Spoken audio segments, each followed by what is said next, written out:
Hello students, पिछले lecture में हमने देखा था कि एसेक्सुअल रिप्रोडक्शन जो एल्गे में होता है वो किस तरह से होता है, एसेक्सुअल रिप्रोडक्शन क्या होता है और उसमें ज़ूस्पोर्स फॉर्मेशन और एप्लोडोस्पोर्स फॉर्मेशन और हिप्नोस्पोर्स के बारे में उसमें हमने जाना था कि ज़ूस्पोर्स जो हैं ये मोटाइल स्पोर्स हैं जो कि ज़ूस्पोरेंजियम में बनते हैं जिनसे एसेक्सुअल रिप्रोडक्शन में हेल्प मिलती है।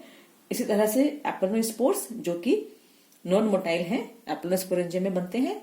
और हिप्नोस्पोर्स जिसके बारे में हमने जाना था कि जो एप्लोडोस्पोर्स हैं जब ये अपने चारों ओर थिक वॉल बना लेते हैं, यानी कि जो नॉन मोटाइल स्पोर्स हैं जब कंडीशंस एडवर्स होती हैं बहुत ज्यादा तो उनको हम हिप्नोस्पोर्स कहते हैं। जब कंडीशंस फेवरेबल होती हैं तो उस समय इन हिप्नोस्पोर्स में जेमिनेशन होगा और इनसे एल्गी का नया प्लांट बनता है। उसी को लेक्चर को आगे बढ़ाते हुए आज हम एसेक्सुअल रिप्रोडक्शन ट्रैक्टोस्पोर्स से, ओटोस्पोर्स और एकाइनेट्स इनसे किस तरह से होता है उसके बारे में हम जानेंगे।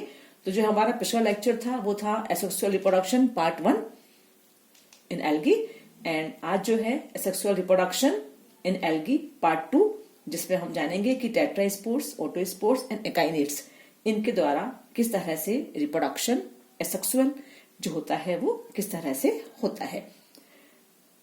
टेट्रास्पोर्स diploid plants of some algae जैसे कि पॉलीसाइफोनिया है। पॉलीसाइफोनिया हमने थर्ड ईयर के क्लासेस में भी पढ़ा है, अच्छी तरह से हम पॉलीसाइफोनिया के बारे में जानते हैं। ये प्लांट डिप्लॉयड प्लांट होता है। हम जानते हैं कि हम अल्टरनेशन जनरेशन जहां पढ़ते हैं तो हम देखते हैं कि मेनली दो टाइप्स के प्लांट्स हम जानते हैं, हैप्लॉइड एंड डिप्लॉयड।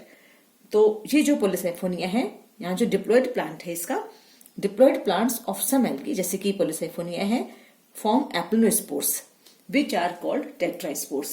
तो असल में आप देखिए ये भी एप्लोनोस्पोर्स की तरह ही है क्योंकि यहाँ फ्लैजिला नहीं है, लेकिन बस यहाँ पर इतना सा अंतर है कि ये जो है ये टेट्रास्पोर की फॉर्म में है, 1, 2, 3 और एक इसके पीछे होता है। इसको हम टेट्राड भी कहते हैं। ये टेट्रास्पोर की फॉर्म में है। तो ये जो जैसे कि एप्लोनोस्पोर है वैसे ही एप्लोनोस्पोर्स ही होते हैं ये भी, लेकिन क्योंकि ये टेट्राड की फॉर्म में होते हैं इसलिए इनको हम टेट्रास्पोर्स कहते हैं। और ये पॉलीसाइफोनिया में हमें बहुत अच्छी तरह से देखने को मिलते हैं।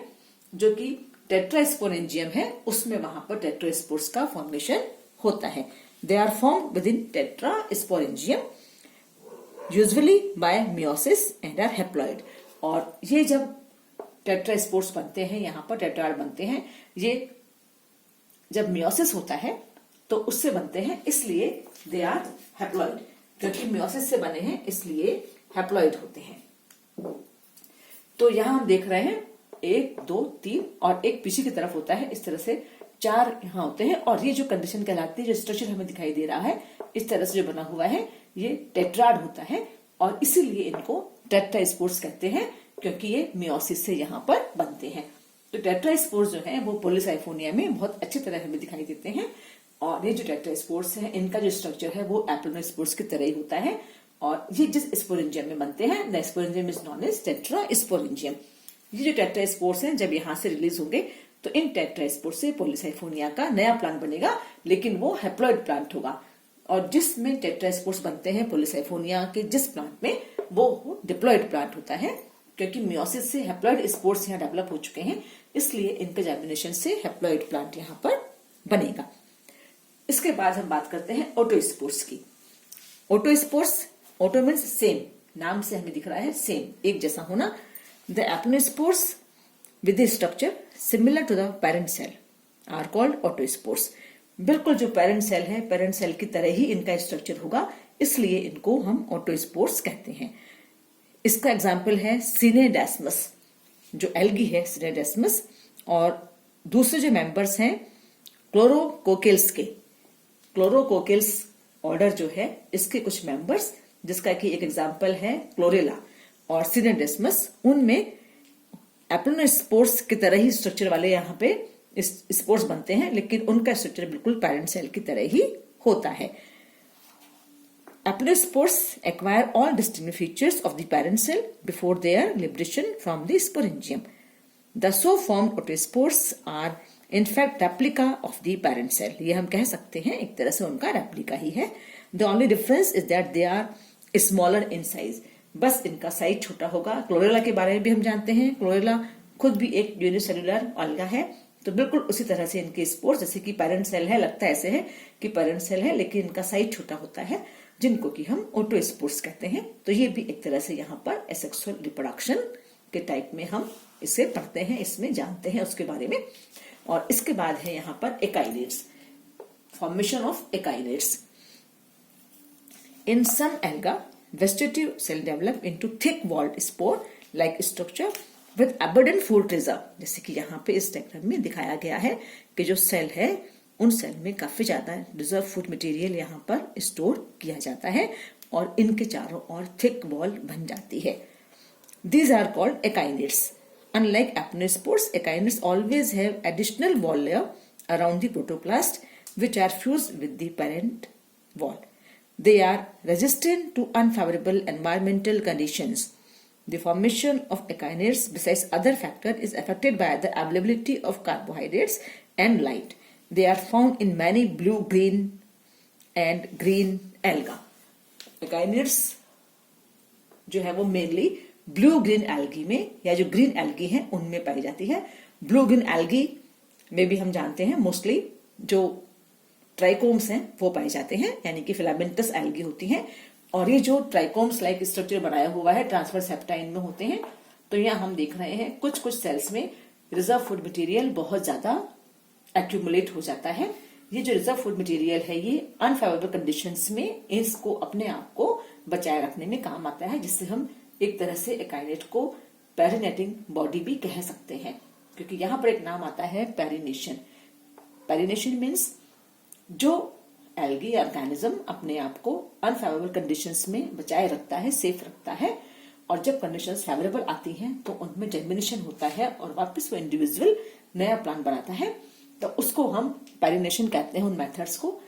पेरिनेशन में कई सारे मेथड्स हैं जो काम आते हैं, उसका एक बेस्ट एग्जांपल है एकाइनेट्स। तो ये एकाइनेट्स यहाँ पर हम रिप्रोडक्शन में एक तरह से यहाँ हम इसको पढ़ रहे हैं, जिसमें कि जो ये ट्रांसफर सेल्स हैं इन सेल्स में रिजर्व फूड मटेरियल एक्यूमुलेट हो जाएगा और इनके चारों ओर यहाँ पर थिक वॉल बन जाती है। ये जो एकाइनेट्स हैं ये एकाइनेट्स अनफेवरेबल कंडीशंस में इस तरह से ही बचे रहते हैं। जब कंडीशंस फेवरेबल आती हैं तो ये, क्योंकि यहाँ पर क्या होगा, थिक वॉल होने के कारण और एडवर्स कंडीशन होने के कारण ये यहाँ से अलग हो जाते हैं। तो ये जो एकाइनेट बॉडी है, ये जो एकाइनेट्स हैं, ये नया प्लांट यहाँ पर बनाएंगी। एल्गी का नया प्लांट बनाने के लिए ये कैपेबल होती है, ये यहाँ पर नया प्लांट बनाएंगी। तो इस तरह से हम देख रहे हैं कि एकाइनेट से किस तरह से रिप्रोडक्शन में हेल्प मिलती है, एसेक्सुअल रिप्रोडक्शन में। और इसलिए कुछ जो एल्गोलॉजिस्ट हैं वो एकाइनेट्स को वेजिटेटिव प्रोपगेशन में भी रखते हैं। इसको जब कंडीशंस बहुत ज्यादा एडवर्स होती हैं या अनफेवरेबल होती हैं तो उस समय एकाइनेट्स का फॉर्मेशन होता है।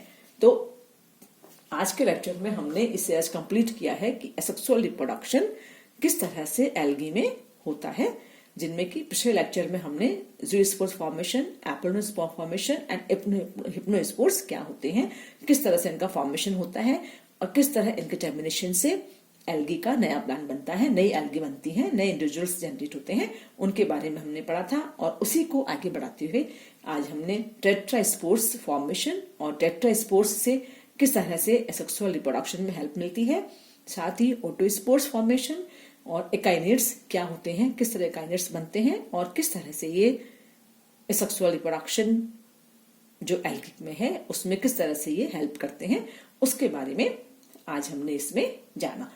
तो बच्चों इस तरह से हमारा आज का जो ये एसेक्सुअल रिप्रोडक्शन वाला है ये चैप्टर आज हमारा कंप्लीट होता है।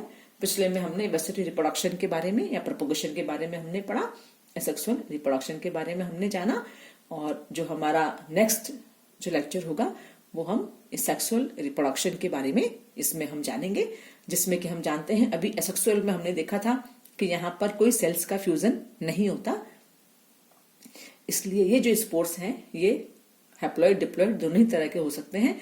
जिस तरह का भी पेरेंटल बॉडी होगी, जो पेरेंट स्ट्रक्चर है सेल का, अगर वो डिप्लॉइड है तो डिप्लॉइड स्ट्रक्चर यहाँ डेवलप होंगे, और टेट्रास्पोर्स में क्योंकि डिप्लॉयड प्लांट था, लेकिन यहाँ पर मियोसिस हुआ जिससे कि टेट्राड स्पोर्स बने, तो यहाँ पर हैप्लॉयड स्पोर्स बन गए। द स्पोर्स में भी हैप्लॉयड और डिप्लॉयड दोनों ही तरह के हो सकते हैं। और सेक्सुअल रिप्रोडक्शन में इससे यह अंतर है कि यहाँ पर गैमिट्स का फॉर्मेशन होगा, और गैमिट्स के बारे में हम जानते हैं कि गैमिट्स फ्यूजन होता है, हमेशा गैमिट्स फ्यूज होंगे। गैमिट्स फ्यूज होने के बाद जाइगोट बनता है, और जाइगोट की फिर जर्मिनेशन से एम्ब्रियो बनता है। लेकिन एम्ब्रियो जैसा स्ट्रक्चर हमने पहले भी इसमें पढ़ा था, जब जनरल कैरेक्टर्स हमने पढ़े थे एल्गी के, कि इसमें एम्ब्रियो फॉर्मेशन नहीं होता है, जाइगोट से सीधे ही यहाँ पर स्पोर्स बनते हैं, और उसके जर्मिनेशन से एल्गी का नया प्लांट यहाँ पर जो एल्गी है जिसमें भी रिप्रोडक्शन हो रहा है, वो नया इंडिविजुअल वहां पर तैयार होता है। तो इसके बारे में सेक्सुअल रिप्रोडक्शन आज हमारा यहाँ पर कंप्लीट हुआ। नेक्स्ट जो हम इसके बारे में पढ़ेंगे वो है sexual reproduction in algae. Thank you.